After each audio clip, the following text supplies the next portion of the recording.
dramaturgo, director y gestor cultural, ha escrito y dirigido una treintena de obras de teatro que se pasean por temas tan eclécticos como el thriller, los conflictos de la adolescencia y los personajes históricos. Hablamos de Cleber Luis Bosque, brasilero radicado en Barcelona desde hace 15 años, quien asegura: tenemos que volver al teatro clásico porque siempre estamos estudiando. Cleber nos cuenta sobre el rol del artista en medio de la pandemia y asegura que solo quedarán los que tengan ganas de investigar en este campo. La mayoría desaparecerá, así como sobre la necesidad de dialogar con el espectador que va al teatro después del confinamiento. Además, improvisamos una historia de dos ancianos que no paran de reír y un niño que les roba un bastón en un viaje alucinógeno. Pero calma, ya vamos a comenzar con el 8º episodio de... ¿Cómo dicen los ingleses? Calm. Los ingleses dicen calm. Muchísimas gracias, Cleber, por aceptar esta invitación a este podcast teatral, súper teatral, hiper teatral. Y para ustedes que nos escuchan, amigos, muchas gracias por estar allí y conectarse en este nuevo episodio de Los ingleses dicen calm. Yo, quien les habla, soy Patricia Aymerich. Y desde este lado, Daniel Daneri. Y hoy tenemos un invitado súper especial, multicultural. Nos encanta todo lo que está haciendo desde hace años, Cleber Luis Bosque. Muchísimas gracias por estar aquí. Cleber, cuéntanos ¿dónde estás? Además tienes una súper librería atrás que envidio muchísimo. ¿Estás en Barcelona?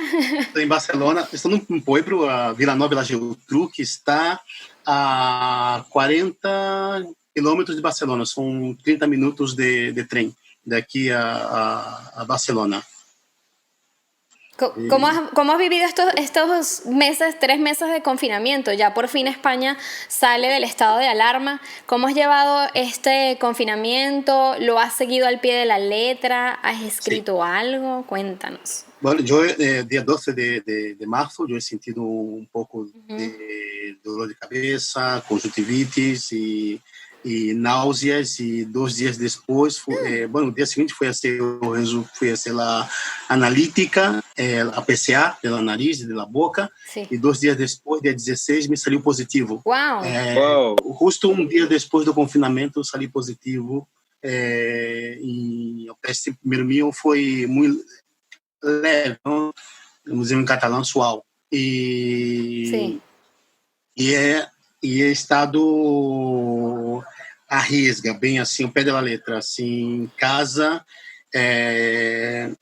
Foi bom porque he finalizado meu trabalho de final de master também. Bien. E me dedicado a ler muito, me dedicado a escrever muitíssimo. O resultado desses dias de confinamento sairá por la editora. Daneri está em um dos projetos que sairá por la editora da Universidade de Nuevo León, em México, que é o dramaturgia do confinamento, que são 29 dramaturgos. Eu pude adiantar algumas coisas também, porque estamos em ao Festival Grec com um projeto, uma coprodução que se chama La Noite Sem Tempo, que é uma coprodução com a Fundação Maldita Vanidade, que é estrenado em Bogotá e agora estrena em Barcelona.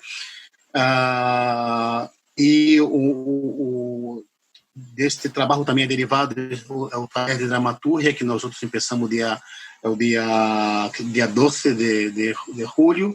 Foi um confinamento de muito trabalho e sim, foi muito intenso y productivo, por lo visto, fue sumamente productivo.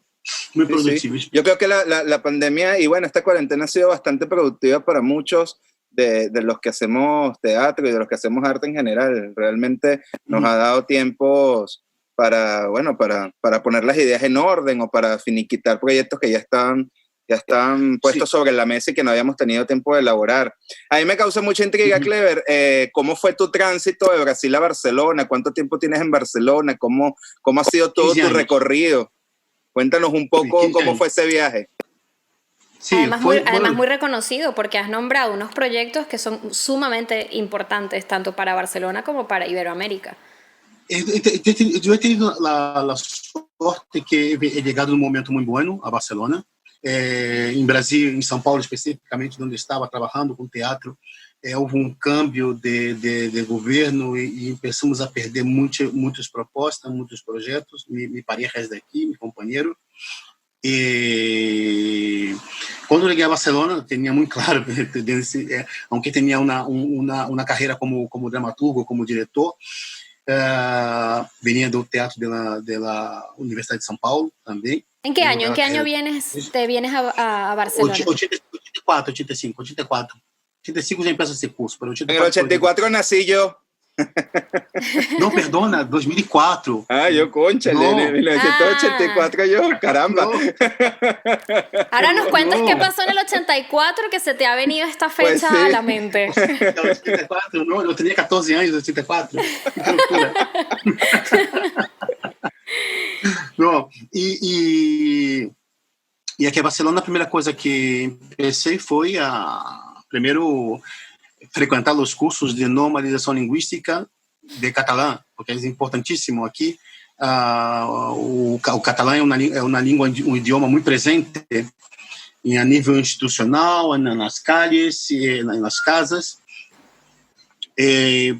Paralelo às classes de catalã, eu comecei a fazer cursos de dramaturgia em la Sala Beckett, que vocês devem conhecer, que é a referência em dramaturgia aqui em Catalunha também, sim, a nível da Espanha, a Sala Beckett. Isso, pelo menos, participei de uns 4, 5 cursos, mais um Lobrador, que são os intensivos muito interessantes, com professores que são dramaturgos reconhecidos, como Neil Labilt, Lutz Rubiner, que é um dramaturgo alemão que trabalha especificamente com o público juvenil, dramaturgia para um público juvenil. Tom Butler, que é um diretor inglês que, bueno, a Juliette Binoche foi sua atriz muito jovencita, mas como sua musa, não? Trabalha muito entre Estados Unidos e Canadá, Tom Butler. E outros dramaturgos que têm ido lá Simon Stephens, tendo a sorte de Santos Sinisterra, de conhecer aqui a Catalunha. Claro. Tendo a sorte que em 2009 eu consegui uma residência, meu projeto foi aprovado na Fábrica Potts, que é a primeira fábrica de criação de Catalunha, que era uma antiga fábrica de telas.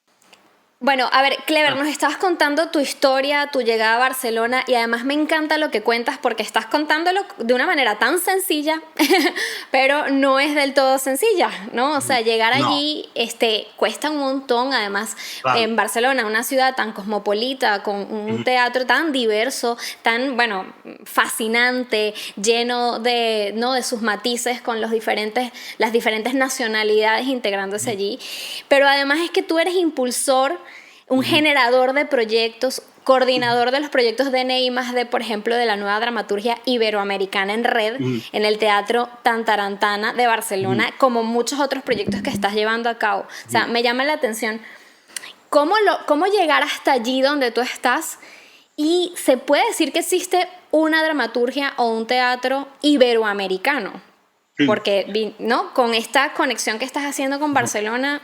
Cuéntame un poco de eso. Hablamos de teatro iberoamericano y cómo llegas hasta allí para crear todo esto.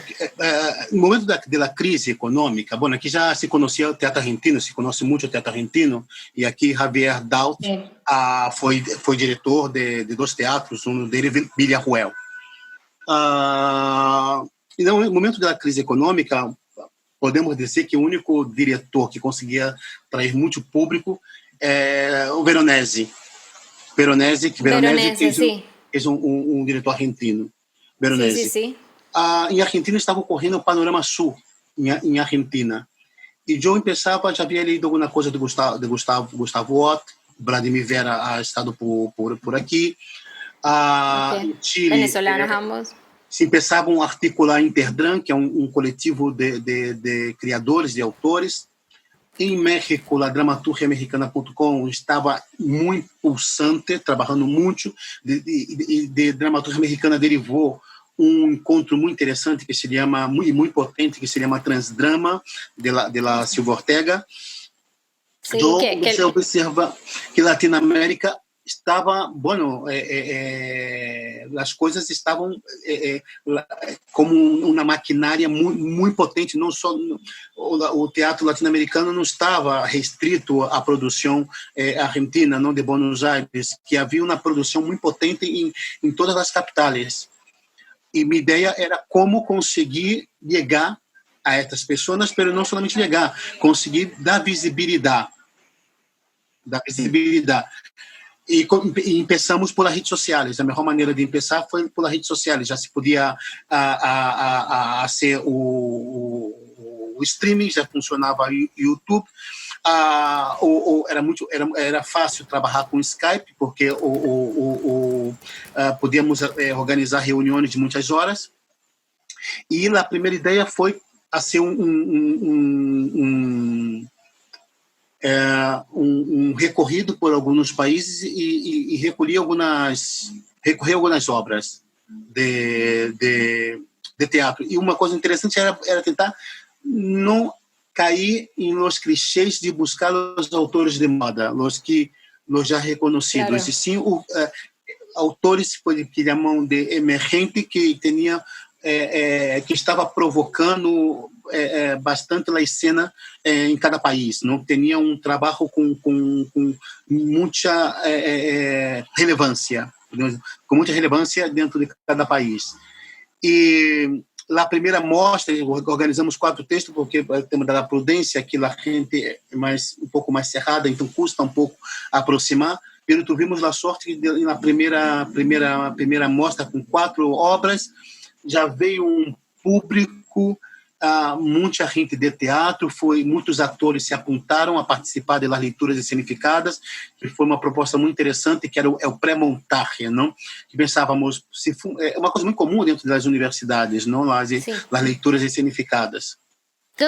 ¿Dónde fue esto? Porque me dijiste... Em cima de Tantarantana, que era um lugar clandestino. A sala de abaixo era oficial, e com a crise, as salas tinham muito pouco público, haviam salas cerrando, e o Tantarantana resolveu para tentar enfrentar essa crise e não cerrar a sala, criar um espaço arriba para novas propostas. E esse lugar é clandestino, não era um lugar legal era Barro, que estava legalizado, oficial. Era arriba não, estava Carlos B, estava Joe, não? Era como un lugar clandestino para autores clandestinos. Puras joyitas. En Venezuela decimos puras joyitas. Exatamente. Bueno, la fiesta de inauguración, estava Carlos B, estava Joe, havia vários, não? Que de muitos que estavam, foram os que quedaram, foram os que resistiram à crise econômica e seguimos, há outros nomes, mas seguimos trabalhando. E a partir a primeira tanda de autores latino-americanos, pensamos, podemos ampliar.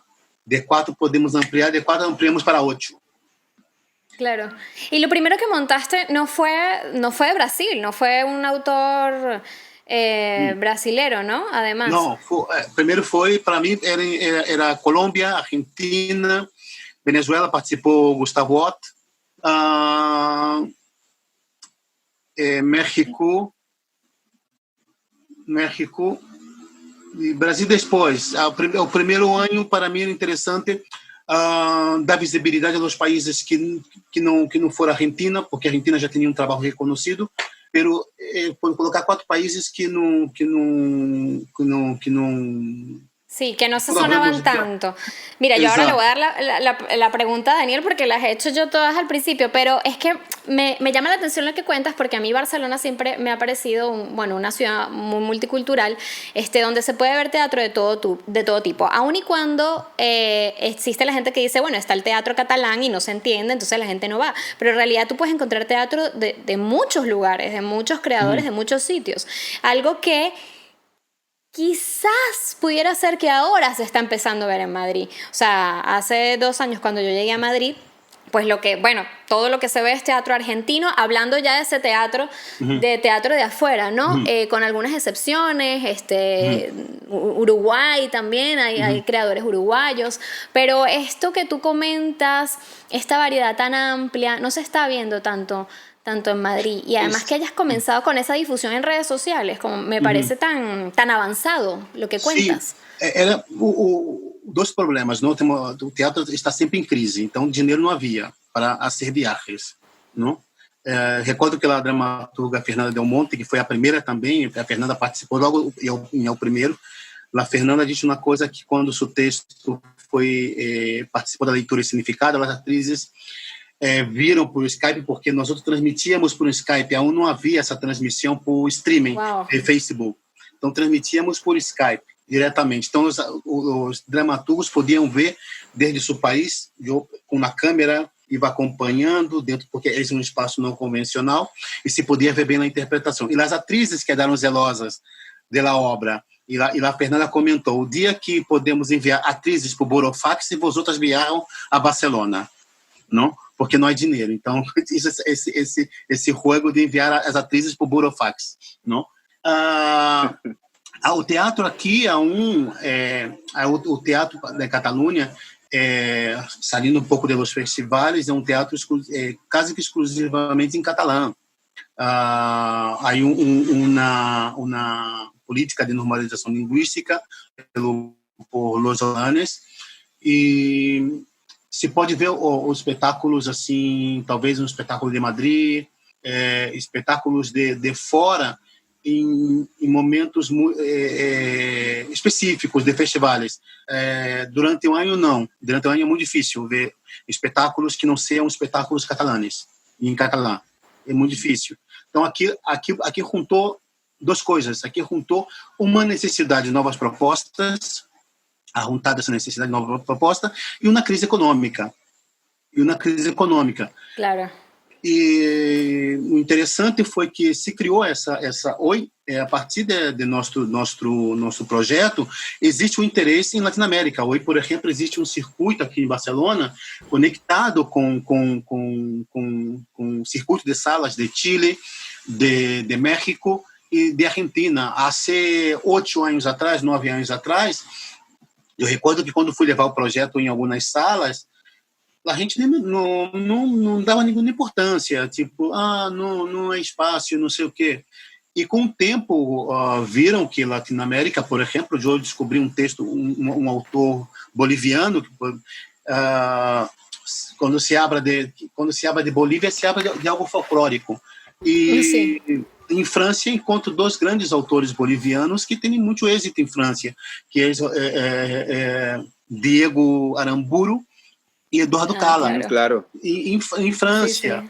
E não são escritores de língua francesa, ¿no? Además, creo que Diego Aramburu, tengo entendido de que además se cambió el género en su cédula. Si mal no recuerdo, creo que es uno de estos creadores bolivianos, artistas bolivianos que luchan por los derechos de la comunidad LGBTQI, y él no pasó por un cambio de sexo, pero él se cambió de género en la cédula y hay que llamarlo la señora Diego Aramburu. Sí, yo no sabía que... Porque él venía, el año pasado iba a dar un taller acá en Caracas, traído por la gente del FIT Caracas, del Festival Internacional de Teatro de Caracas, que manejado por los creadores caraqueños, y iba a haber una suerte de encuentro donde se iban a encerrar con Diego durante una semana a trabajar teatro. Entonces había como toda una suerte ahí de dinámica con relación a cómo había que tratarlo y todo esto, lo cual me parecía sumamente particular por este tema de la lucha de género, ¿no? Sí. Pero ya un poco para cambiar de tema, mira, acabas de ser reconocido por la Academia de las Artes Escénicas en España, ¿no? Sí. Felicidades por ello. Gracias. Además. Entendemos además que la Academia, fomenta la investigación, el reconocimiento de las artistas y el pensamiento crítico. Sí. ¿Cómo ves ahora, dime tú, cómo ves actualmente el teatro español? ¿Cuáles son las carencias que ves hoy en día en el teatro español y en su contraparte, cuáles son las fortalezas? ¿Hacia dónde crees que se está dirigiendo el teatro español o se ha venido dirigiendo? Eu creio que, aunque as pessoas, nós outros que somos de fora, que já vimos o teatro americano, que vimos o teatro latino-américa, o teatro alemão, o teatro francês, creio que não se conhece outra forma de fazer teatro que não seja institucional. talvez é o lado positivo, que é esse lado institucional. Por outro lado, é um teatro com um recorrido, histórico, tu vai ao norte de Espanha e tu vê uma universidade que tem mais ou menos 1000 anos, ou mais de 1000 anos, não? Que é a Universidade de Língua, tem mais de 1000 anos, Universidade de Língua. Tem o RISAD, que é a Real Academia, a Real Escola de Arte Dramático de Madrid, é a segunda mais antiga do mundo em funcionamento. Então, eu creio que é um campo muito interessante, é um espaço muito interessante para se trabalhar e investigar. A nível de Madrid, creio que a nível de Madrid está muito conectada à universidade pela Real Escola. Fora de Madrid, creio que não. A debilidade, eu creio que a debilidade são as normativas. Europa, em geral, há muitíssimas normativas que impedem que as companhias de teatro possam criar espaços de criação, suas salas, seus lugares, seus laboratórios, suas cozinhas, não, porque exigem, por exemplo, que um teatro público tem toda uma estrutura e que essas companhias, para abrir uma sala, têm que ter são as mesmas exigências que um teatro público, e não funciona assim. Então, eu creio que estas normativas deixam as companhias numa situação muito vulneráveis e, por outro lado, impedem esse trabalho de investigação, porque, para mim, uma das surpresas que eu tenho tido quando cheguei à Espanha era que eu tinha que montar um espetáculo em 2 meses, 3 meses. Eu penso, como tu montar um espetáculo? Eu venho do teatro universitário, onde tu passa 6 meses para montar uma obra, e muitas vezes tu entende que, cara, é muito pouco tempo para entender esse personagem, para fazer essa imersão, desconstruir, construir um personagem, não? Entrar no contextos históricos, fazendo uma investigação. Pero está o tema da precarização, que para nós outros latino-americanos é muito normal esta precarização. Bom, o teatro argentino, não, parece que quanto mais precário, mais genera novas propostas, não? É um grande exemplo, não? E aqui não, aqui não encontrará um ator que ensaia contigo um espetáculo durante 2 meses sem receber nada, não? Claro. Sim, trabalho 2 meses, mas que isso não.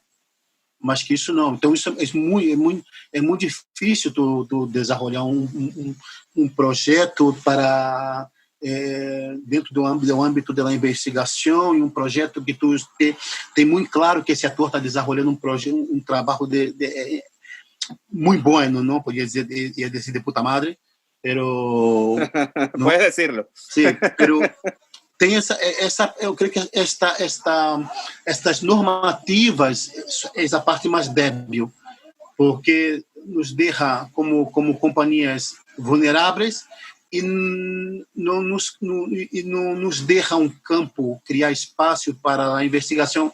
Uma coisa tão sensível como o teatro de calle, não, que é tão comum. Aqui é muito difícil ser teatro de calle, por a normativa.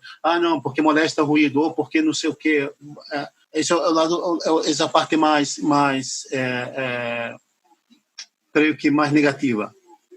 Por outro lado, tem essa assistência econômica, não é para todos, é mais complicado as convocatórias, pero pelo número de espaços que há, não?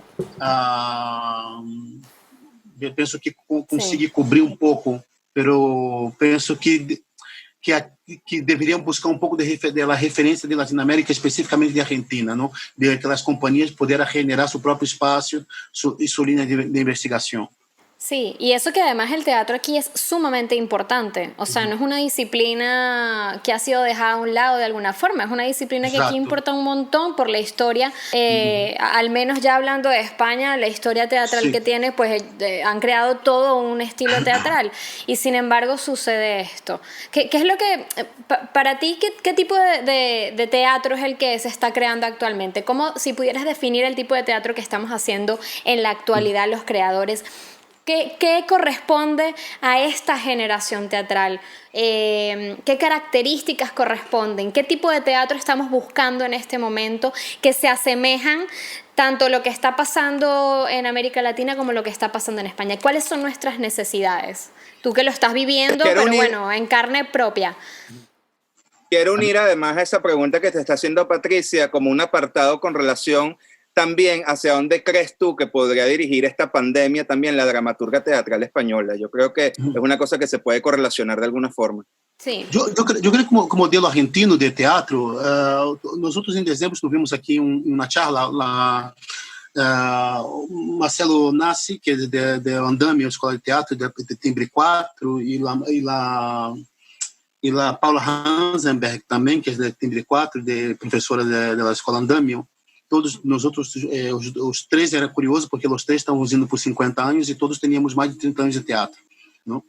E na pergunta que nos disseram, como que nós outros teníamos tantos anos, não? Para eles éramos jovens, mas teníamos tantos anos dentro do teatro. E uma coisa que contestamos às pessoas era que conseguíamos desenvolvendo o teatro, trabalhando em teatro como há 30 anos atrás, de maneira precária. Pero isso nos provocava que nós teníamos que sempre que nos inovar e buscar novas propostas. Eu creio que a pandemia, minha leitura sobre a pandemia é que a pandemia pode ser uma oportunidade. Tem muitas coisas negativas, tem muitíssimas conotações negativas, mas também a mim me gusta, nós outros hablamos na investigação, que criador tem que seguir sempre estudando, como médico. Exige que tu esteja estudando, atualizando, os informes, investigando. E temos que mirar e sempre ir atrás. Temos que volver a beber em los gregos, em los clássicos, volver a Shakespeare, volver a Brecht. E aí aprendemos que quando Shakespeare estrena o Rei Lear, depois ao Vostro Gusto, não? Que é uma comédia, a Inglaterra passava por uma pandemia que era a peste borbônica, que terminou em 1666, pero em 1603, quando estrena o Rei Lear, já havia morto mais de 33 mil pessoas. Sim, não? correto. E o Rei Lear não está não existe como telão de fundo é o Rei Lear, a peste negra. Não, como se lemos a Beckett, que é um clássico contemporâneo, não está reflejado em Beckett esta reconstrução da Alemanha ou da Europa destroçada, destruída por la guerra, não la hambruna, não? Então é muito importante que nós outros criadores tenhamos essa capacidade de ser memória porque o teatro ha sobrevivido censuras, ditaduras, ha sobrevivido a igreja, o teatro ele reaparece na Idade Média depois de ser proibido. Como lo han pateado. Exatamente, e essa capacidade, esse talento de sobrevivência e essa sobrevivência faz com que o teatro de alguma maneira se inove, cria novas dinâmicas. Não? Então, podemos pensar na pandemia que estamos vivendo agora, sem pensar em outras pandemias e guerras e censuras que o teatro ha vivido. Eu vejo como uma oportunidade para não ser negativo. Eu vejo como uma oportunidade.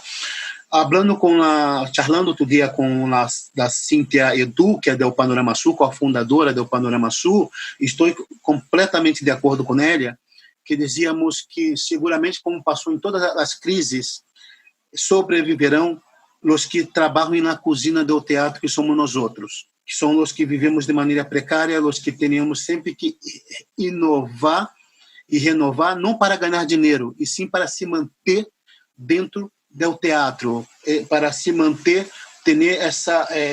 eu sempre digo aos atores jovens que vêm trabalhar comigo, diretores, ou novos dramaturgos, que foi uma coisa que aprendi no teatro, quando cheguei, que o professor comentou a todos, se vocês estão aqui pensando que vão ganhar dinheiro e serem ricos, melhor que envolver a casa e buscar uma nova profissão.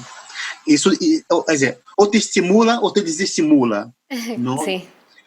E eu consigo com ela nesse sentido de que nós outros não ganhamos dinheiro, mas ganhamos credibilidade. Porque vós outros seguramente com os anos de teatro, creio que os dois já têm uns anos de teatro, os dois, pelo que vou seguindo, e de carreira, que há figuras dentro do teatro que aparecem durante 2, 3, 4 anos com na obra ou com 2 obras que têm um êxito brutal. E passa 10 anos, essa pessoa desaparece da cena e muitas vezes abandona o teatro. Essa é uma profissão que tem esse lado, dizem que existe uma seleção natural, outros dizem que é uma profissão algumas vezes ingrata, não? Esta profissão. E uma das coisas que sempre tenho muito claro que eu necessitava para seguir dentro do teatro, eu necessitava construir uma carreira de credibilidade e não de fama. Então, por isso, talvez por isso me ha custado 15 anos para entrar na Academia das Artes Cênicas, me ha custado 15 anos para ter um reconhecimento mais amplo dentro do teatro de Espanha e de Catalunha especificamente. A Mostra de Dramaturgia Ibero-Americana ha tardado 5 edições para receber o primeiro pressuposto, a primeira ajuda do ajuntamento para... 5 edições. Estamos a 8 edições. Uau, sim. Estamos a 8 edições a hora. Nós outros conseguimos criar, o GREC deste ano tem um projeto nosso que é uma coprodução com a Maldita Vanidade, que é a Noite Sem Tempo, e tudo isso foram anos de trabalho, foram 15 anos de trabalho. E, é muito difícil de tu... Eu creio que na minha parte boa também, que esse reconhecimento de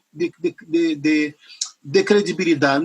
A mim, se o crítico hará uma crítica a meu espetáculo, boa ou mala, me dá exatamente igual, porque daqui a 2 dias o diário estará para colocar peixe nos mercados, não? E muitas vezes esses críticos nunca leram a história do teatro, não conhecem teatro com profundidade. Então, a mim me importa sim que as pessoas respeitem meu trabalho e digam, não chama essa figura porque é um tio que tem um trabalho com credibilidade. Então, eu fui muito nessa direção, porque dentro da minha própria trajetória como do teatro, porque todos entramos na Escola de Artes Cênicas para ser ator, eu sabia que não seria um ator extraordinário, porque logo, por venir do periodismo também, me colocavam sempre para ser dramaturgia e para adaptar os textos. Eu em princípio, era muito jovem, não entendia, me quedava um pouco... Me quedava rodido, literalmente. Quedava rodido porque me apetecia estar aí com os atores. E me colocavam na dramaturgia, na direção. Depois fui entendendo, um professor comentou, talvez tu não será um ator brilhante, não será um diretor brilhante, não será um dramaturgo brilhante, mas será um homem de teatro. E eu pensei, e eu conheci grandes homens do teatro. Então, empecei a pensar e tentar canalizar meu trabalho tocando diferentes teclas. E eu, como tenho interesse por tudo, passei a me relacionar muito bem com as redes sociais, que foi as redes sociais, de alguma maneira, que deu a conhecer mais meu trabalho e a meus projetos. Mientras grande parte dos criadores têm pânico das redes sociais por la visibilidade e por la exposição, sim. É um lugar que eu consigo navegar muito bem, porque eu tenho muito claro aqui. Dizem que com a pandemia as pessoas quedaram mais em exposição por os vídeos, pero aqui aparece vários livros, pero eu não levo a câmera ao lavabo de minha casa, à mesa de minha casa, não vou exponer aqui se estou de camisa ou sem camisa, o que estou comendo. Eu creio que há limites, há linhas rojas, não? Creio que foi ao padre da Caroline de Mônaco, que é o príncipe não sei o quê, sobre os escândalos de sua família, ele ha dito, se tu deixar que a prensa entre na sala de tua casa, amanhã ela entrará em tu lavabo. eu creio que nas redes sociais passa exatamente o mesmo, porque é terra de nadie, é terra de Marlboro. Não, claro. não existe leis. Pero eu navego muito bem nas redes sociais, porque eu creio que é uma ferramenta. Não me gusta a palavra democrática, porque ela não é democrática, é um lugar que pode polarizar muitíssimo e onde as pessoas se empoderam para dizer barbaridades. Claro. Pero eu creio que é uma ferramenta de difusão. Plural. De uma dimensão plural, de uma dimensão bestial. Sim. Para tu ter uma ideia, nós outros que esse tema del conversatório, há lives que em 24 horas tem mais de 1000 visualizações. Sim. Não? Então, é tudo muito rápido. Nós conseguimos organizar aqui em Catalunha mostra de autores latino-americanos que em 2-3 anos esses autores já estavam aqui em Catalunha participando de eventos importantes. Então, tem um time diferente. Se sabe manejar as redes sociais, te conduz a conhecer figuras muito interessantes, trabalhos muito interessantes. Eu creio que é uma ferramenta. Tu dizia o tema da pluralidade, me gusta muito essa palavra pluralidade, porque antes das redes sociais, especialmente vocês que são mais jovens, tinham muito rodado para que a crítica fora ver os espetáculos, para ter uma visibilidade. E com as redes sociais, eu creio que a crítica já estava legitimada, deslegitimada, já estava deslegitimada. Mas com as redes sociais perderam por completo. E eu creio que a crítica ela terá que, assim como nós outros nesse momento do teatro estamos fazendo uma reflexão sobre o teatro, não sabemos o que vai ser depois que se levantar. Empezar a desescalada em Latinoamérica, aqui já começou a desescalada, porque não somos o mesmo, o teatro não será o mesmo, pero eu creio que a crítica terá que fazer uma reflexão como nós outros estamos fazendo. Sim, que revisar-se também. Eu creio que em realidade é o teatro que hemos hecho hasta agora nos ha conduzido, a pandemia ha provocado que nós outros parássemos para ser uma reflexão do que estamos fazendo hasta agora. Eu creio que a nível general hemos construído coisas muito interessantes, pero também cometimos muitos pecados. Creio que esse momento é um momento de oportunidade.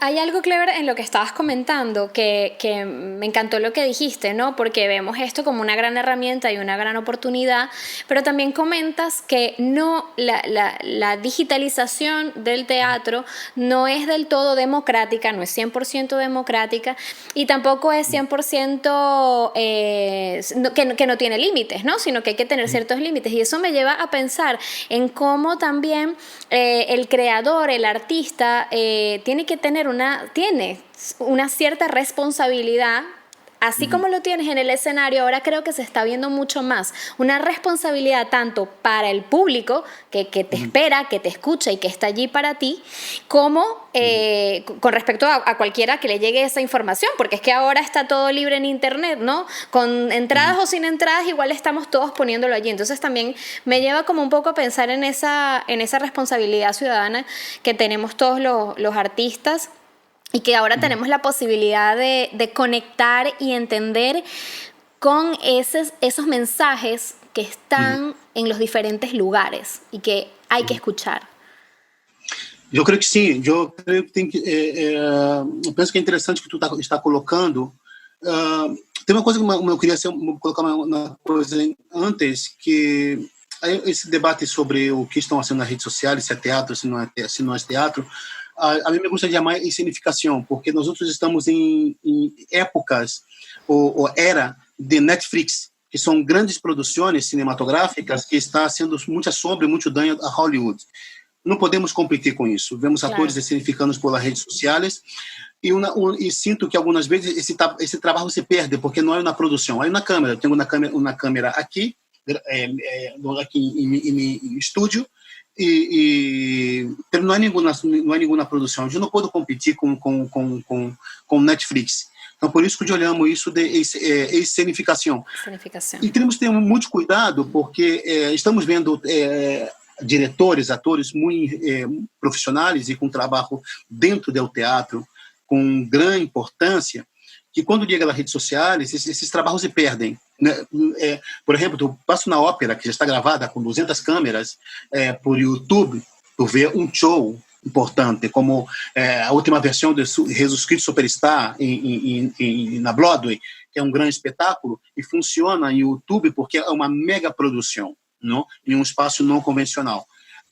O que está passando com as significações das redes sociais é que eu vejo aqui, por exemplo, cada dia atores amateurs me enviam vídeos, teatro em casa, teatro não sei o que lá, e temos que ter cuidado, porque essa avalanche de vídeo coloca todos em um mesmo saco, como se todos os trabalhos fossem malos, e temos que ter muitíssimo cuidado. Tu comentava sobre o tema do teatro aqui nas redes sociais. Eu creio que eu penso duas coisas. Seguramente, grande parte das pessoas que estão aqui, que não são os investigadores, que não são que estão explorando esse linguagem que é desconhecido para nós outros, muita gente quando se levantar a quarentena e começarmos a desescalada total, desaparecerá de aqui. Seguramente quedarão os que têm interesse de investigar. Neste campo. Nesse campo. Creio que grande parte desaparecerão.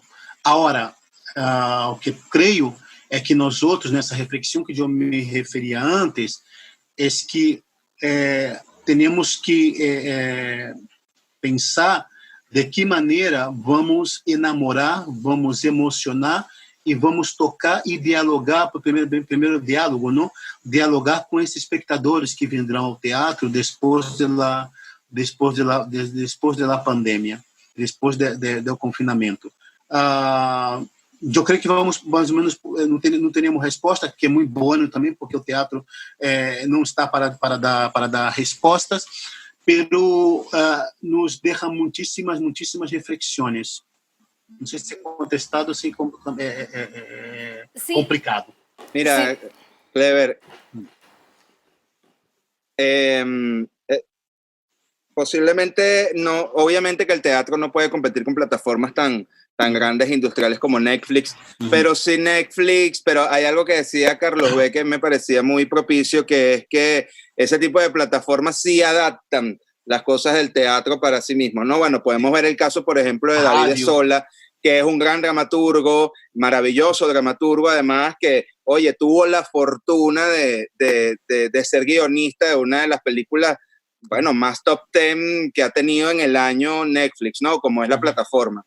Ahora, un poco con relación a esto, porque aquí entramos, cuando hablamos de industria cinematográfica, cuando hablamos de industria televisiva, y tenemos siempre el teatro al margen de todo esto, también hablamos de un teatro comercial que está más abocado al tema de los géneros, ¿no? Del entretenimiento como tal.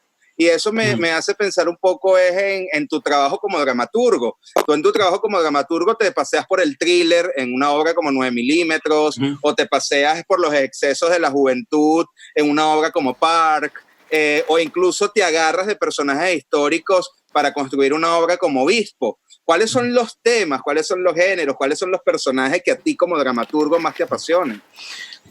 Yo soy del signo de Acuario. Y nosotros somos Piscis. Yo soy Piscis, ascendente Acuario. Mira. E eu venho do periodismo. O periodismo envia tem que dar uma notícia em poucas linhas, não? Assim como um escritor, ele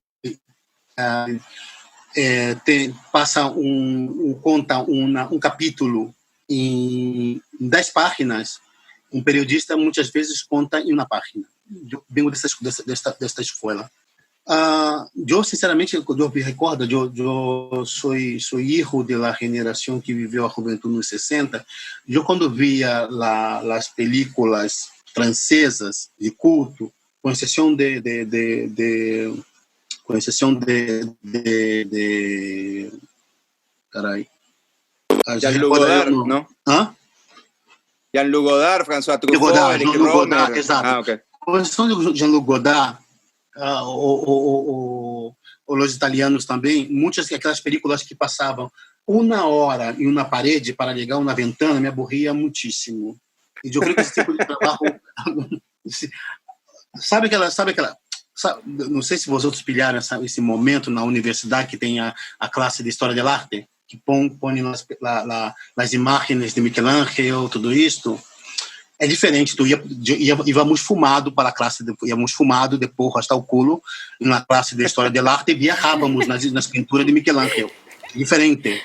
Eu recordo que o professor quedava encantado a concentração que tinha, porque estávamos bajo o efeito de substância de cannabis. Pero essas películas me aborriam muitíssimo, essas películas.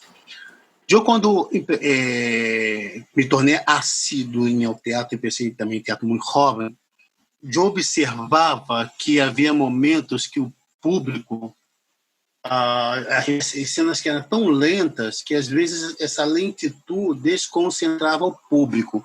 E eu sou disléxico. Dizem que todo disléxico tem um pouco de DDA, não? De déficit de atenção. Eu creio que eu he vivido isto. E a mim me gusta uma história bem contada, mas me gusta das coisas mais ágeis. E eu creio que na juventude mais aún. Então, me gusta. Eu creio que é interessante para criar uma trama, para criar pilhar o público de surpresa. A mim me gusta. Eu creio que escrever as cenas rápidas, claro. Também existe tem uma coisa muito boa da dramaturgia, que tu tem que dominar uma técnica, não? Pero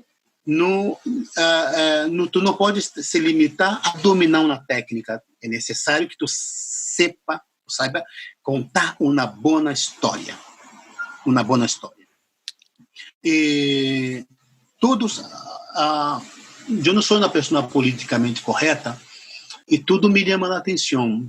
Me gusta, por exemplo, em Barcelona, em Brasil, em São Paulo, por exemplo, o teatro em São Paulo estava na zona cêntrica, onde estavam as prostitutas, estavam os chaperos, estavam drogaditos, havia de tudo. E recordo quando a polícia passava, muitas prostitutas se escondiam dentro do teatro e acabávamos fazendo amistade. Não? Os travestis que estavam por aí, e eram figuras muito interessantes. Eu recordo uma vez estávamos estudando Santa Juana del Matadeiro, e um amigo meu havia levado, vou contar aqui, mas não direi nome, porque é amigo meu. Havia terminado o seu noivo, ele havia posto os cornos com outro e ele havia dado uma patada no culo. E ele pilhou seu noivo com outro. Estava fatal, estava muito mal, estava triste. E estávamos aí falando sobre Santa Juana, não sei o quê, e cara, lá do teatro, um bar de prostituta, um puteiro. E estávamos tomando uma cerveja aí dentro do puteiro. E esse amigo começou a sonar uma canção romântica. E esse amigo começou a llorar. E eu creio que era a dona do puteiro, a prostituta que estava ali com a bebida, lo correu, lo abraçou e o que passa? Está bem, não sei o quê. Ele começou a contar a sua história com suas noivas, o que passou. E ela começou a llorar também, porque ela havia passado por um desamor muito forte. E a atriz que estava tentando encontrar a Santa Juana del Matadeiro disse: "É Zélia, agora sei. Ela é a Santa Juana del Matadeiro." Encontrou o personagem ao ver o diálogo de uma prostituta com um amigo nosso. Tudo isso me interessa. Tudo isso é material. E há uma canção que diz que o artista tem que estar onde está o povo. E o povo significa também a prostituta, o travesti, todos. Tudo me interessa o tema religioso, claro. Eu sou de uma família de família. Minha madre é de família protestante, pero também tem o tema da santeria. Meu padre é filho de uma madre super, super, super, super católica, casa na santa de padre judeu. E vivido num bairro italiano, um bairro judeu do outro lado. Tudo isso dentro da família, tudo era efervescente dentro da família. E tudo isso vai nos empapando, e tudo isso me interessa. O bispo era um artista, se buscam por redes sociais, que com 29 anos ele teve um surto e foi dado foi diagnosticado com esquizofrenia paranoica e ha construído todo um mundo que desde basura, material que ele encontrava na calle, construiu. Quando ele passou praticamente 50 anos dentro de um hospital psiquiátrico, até que um dia uma equipe de reportagem foi ao hospital psiquiátrico para ser um reportagem sobre não sei o quê, e encontrou suas obras, e dentro desta equipe havia um periodista que estava estudando alguma coisa de arte, vou para um professor das fotografias, e a equipe do museu foram e comentaram, isto é toda uma obra de arte, não? E hoje está em museu em Holanda, está em Estados Unidos, em muitos lugares. Pero esse homem tinha um diagnóstico de esquizofrenia paranoica, não?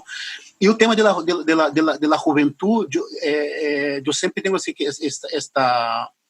uma certa surpresa quando vejo amigos que têm filhos jovens, adolescentes, ou amigos, não sei, familiares, e são muito rebeldes, então não sei o que. Eu fui um jovem muito rebelde, um jovem que ha provado tudo, os excessos, bueno, na época, não fui da época de Woodstock, eu nasci em 70, ele viveu nos 80, onde se experimentou muitíssimo del daime, é famoso, como se chama isso, Huasca, alguma coisa assim.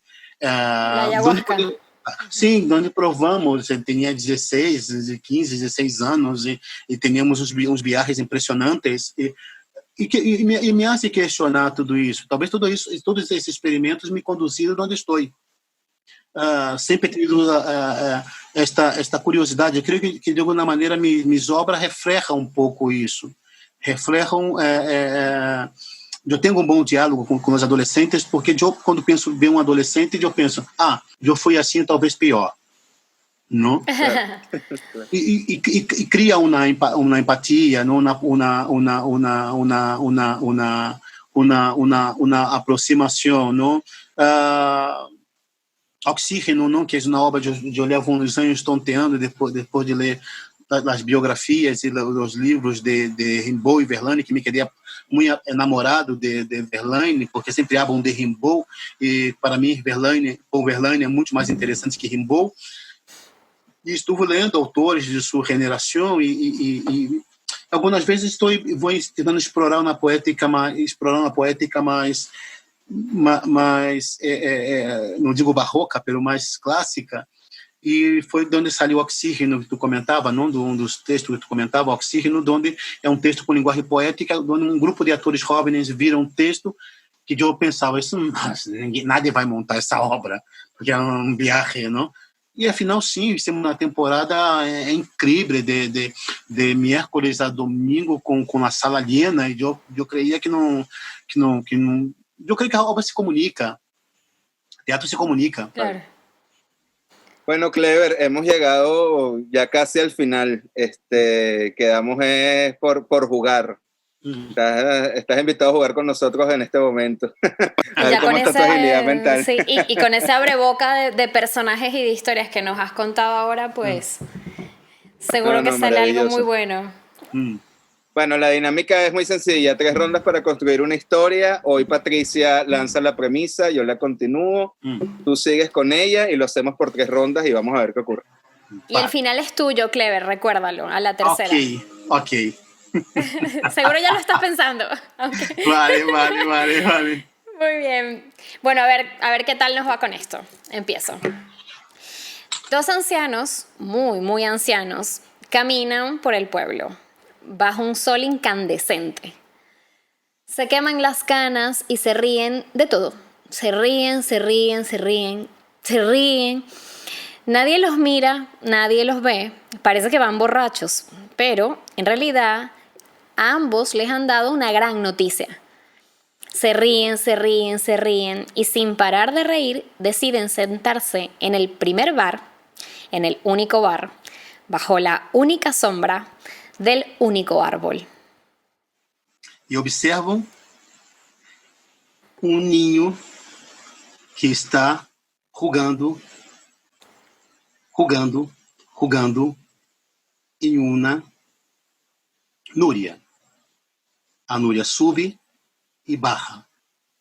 La mirada de los viejos que están sentados bajo la sombra se conecta con la mirada del niño que está en la núria.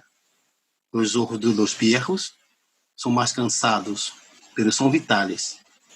Los ojos de un niño es encantador y fresco, pero también vital.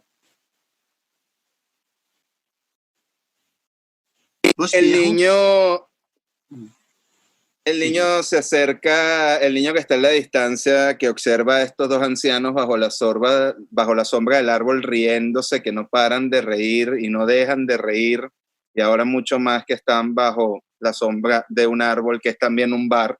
Es el bar bajo la sombra del árbol. El niño se acerca donde están los dos ancianos que ríen y ríen y ríen, y el niño, cuando llega finalmente a donde están los dos ancianos riendo, les pregunta a los dos: ¿por qué se ríen tanto?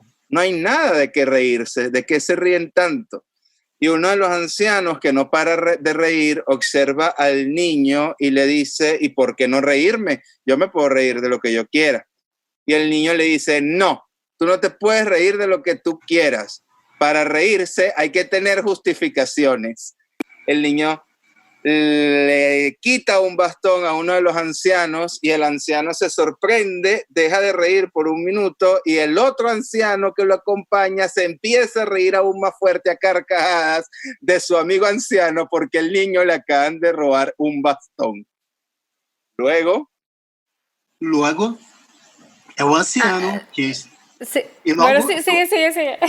É o anciano que quedou sem o bastão, saca de surpresa porro de su bolsillo. Incende, fuma, solta o humo e volve a reír-se, e a reír, e a reír, e a reír, e a reír, e passa outra vez o porro para o outro viejo que está rindo, rindo e rindo.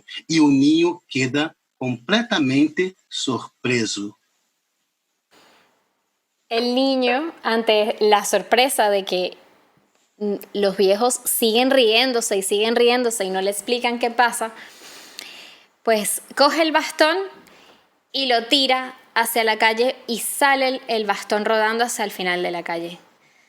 De pronto toma un montón de hojas de los árboles que están en el suelo, que han caído, y se los lanza a la cabeza a los ancianos. Y les dice: ustedes son unos viejos verdes. Ustedes no tienen sentido. Los odio, los odio. E os ancianos seguem rindo, rindo, rindo. É o bastão que o ninho atirado em suelo se rompe e saem muitas mariposas que vão sobre o ninho, e o ninho, tomado por las mariposas, começa a rugar, e de repente o ninho se sente morrer. El anciano que observa al niño jugando con las mariposas, dice, el niño mientras va correteando las mariposas, dice: soy niña, soy niña, soy niña.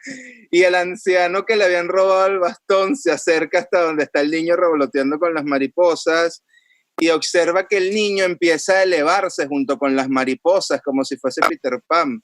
Y va volando con las mariposas mientras no deja de gritar: soy niña, soy niña, soy niña.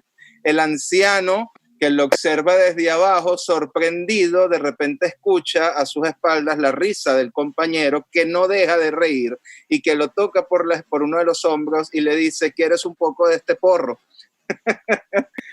El anciano dice que sí, le da una calada al porro mientras observa al niño revoloteando con las mariposas, y de repente escucha la risa del niño a la distancia, y el anciano, mientras le da la última calada al porro, le dice al niño: ¿te das cuenta que para reírse hace faltan justificaciones? E quando os ancianos fumam a última caladita do porro, lhe saem alas. E os ancianos vão detrás do ninho, volando, volando, volando, como as mariposas. Bravo. ¡Qué viaje! Sí, intenso. Oye, menos mal que no naciste en la época de Woodstock. Imagínate si hubiese sido así. Clever, fantástico, fantástico, de verdad. Muchísimas gracias. A vosotros. Mira, Clever, bueno, inmensamente agradecido contigo. No dejamos de envidiarte la librería que tienes a tus espaldas. Esperemos algún día, bueno, poder ojear alguno de esos libros. Gracias, gracias. Dime. Vosotros vinieron a Barcelona, foi muito interessante. Quando vieram os colombianos, começamos a coprodução, passávamos aqui noite, montávamos cenas e com vinitos e coisas assim. Víamos livros, era uma passada. Vosotros estão invitados serão muito bem-vindos. Serão muito bem-vindos. ¿Vale? Muchísimas gracias por eso. Que el universo conspire para que eso pase. Tiene que venir a Barcelona. Yo pregunto siempre a Daniel, tiene que venir a Barcelona. Por supuesto. Genial. Que sí. Bueno, nada, y no nos queda más entonces que decir calma. Calma. Los ingleses dicen calm. Te invitamos a seguirnos en nuestras redes sociales y plataformas donde podrás encontrar nuestro contenido. Si quieres ayudarnos económicamente y colaborar con este proyecto, puedes dirigirte a nuestro Patreon, El Teatro. Este podcast puede ser escuchado en Anchor FM.